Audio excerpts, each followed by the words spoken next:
Ndugu zangu, napenda sasa niseme jambo moja la muhimu kumpa kama himizo paroko wetu mpya, lakini kwetu sote tutambue. Katika yale yaliyotokea hapa katika kumsimika, nadhani mmeona nje ya kumkabidhi funguo za mlango wa kanisa, tabernakulo na nyumba ya mapadre, ameapa, amekula kia kwanza, amekiri imani. Na imani ni ile ile ya kanuni ya imani tunayosali kila mara tunapoadhimisha misa, na huko tunakiri kila tunapoadhimisha misa, hasa misa zile za sherehe za Dominika, tunakiri imani. Na hata tunapowabatiza watu na hata kutoa kipaimara tunakiri imani. Swala hili ndugu zangu, naomba tusifanyie mzaha. Ni swala la muhimu sana katika kanisa.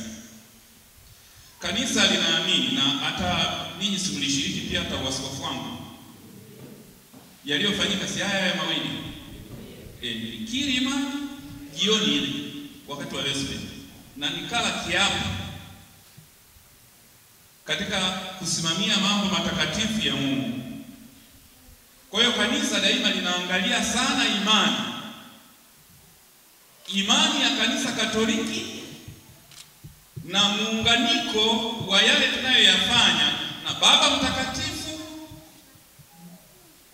askofu na imani ya kanisa kwa ujumla. Nasema haya kwa sababu wakati mwingine tunajisahau na tumeanza wakati fulani kutuuza. Zinatoka imani zilizo kinyume na kanisa Katoliki. Baba Kagombe, kama paroko, kazi yako kama ulivyokula kiapo mbele ya madhabahu na mbele ya Ekaristi Takatifu, kutunza imani ya kanisa Katoliki. Yatatokea mafundisho yasiyofaa, ambayo si ya kweli, na wala kanisa lifundishi hivi. Kwa mfano, inatokea kwamba kuna mafundisho yanayosema katika tunavyoendelea kuishi katika maisha ya Kikristo, kuna watu wanaanza kufundisha kwamba wewe inaonekana shida unayopata kwa sababu babu yako alikuwa na mizizi fulani, kwa hiyo kuna vifundo fulani inabidi kuvifungua. Hii sio imani ya kanisa Katoliki. Tunaelewana? Mbona mwaka tukisa?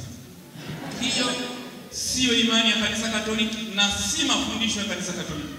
Kwa sababu mafundisho ya kanisa Katoliki yana ibada zake. Mtu anapobatizwa anapakwa mafuta. Mafuta gani yale? Ya wakatekumeni. Na kuna sala yake. Tumeelewana? Baba Kagombe hiyo kazi ya kuilinda imani ya kanisa Katoliki, lazima tuwafundishe watu na watu waelewe. Na mafuta yaliyopo katika kanisa Katoliki ni mafuta ya aina gani?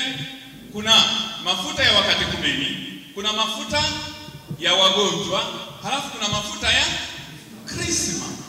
Haya ndio mafuta tunayojua sisi, na ndio yanayotumika katika kanisa katika maadhimisho. Siku hizi kuna mafuta, tuna mafuta, na wengine tuna vichupa vya mafuta ambavyo sijui tumevipata wapi, tunajua wenyewe. Tunaenda kwenye mafundisho fulani huko, watu fulani wamekuja wanasema kanyaga mafuta, na mafuta yanamwagwa na kanyaga. Hayo mafuta si mafuta ya alizeti, mafuta ya uto. Sisi hatuyatambui katika imani ya kanisa Katoliki, na kufanya hivyo ni kinyume cha imani ya kanisa Katoliki. Ni lazima tukemee. Ndugu zangu, nasema hivi kwa sababu mambo haya yapo. Mimi mwenyewe yamenipata. Ikiwa Ujewa, anakuja mtu mmoja baada ya misa, nimeadhimisha misa, nimemaliza, natoka nje, anakuja mtu mmoja na kichupa cha mafuta. Baba, naomba unibarikie mafuta haya kwenye kachupa hivi. Nibariki. Umeyapata wapi?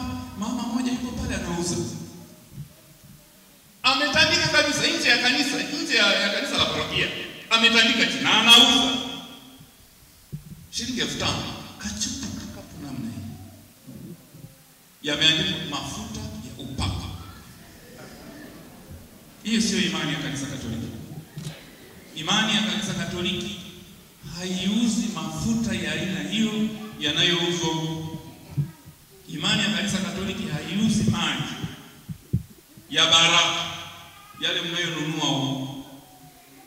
Kwa hivyo tuilinde imani ya Kanisa Katoliki na tuitunze, tukijua kwamba tumepewa kama dhamana tuishi kadiri ya mwongozo uliotolewa na Kanisa Katoliki. Basi ndugu zangu, baada ya ni kama tunayafahamu, kukumbusha kidogo kwa sababu haya ndio yapo. Napenda sasa nimalizie kwa kuwashukuru. Na washukuru sana kwa zawadi zenu.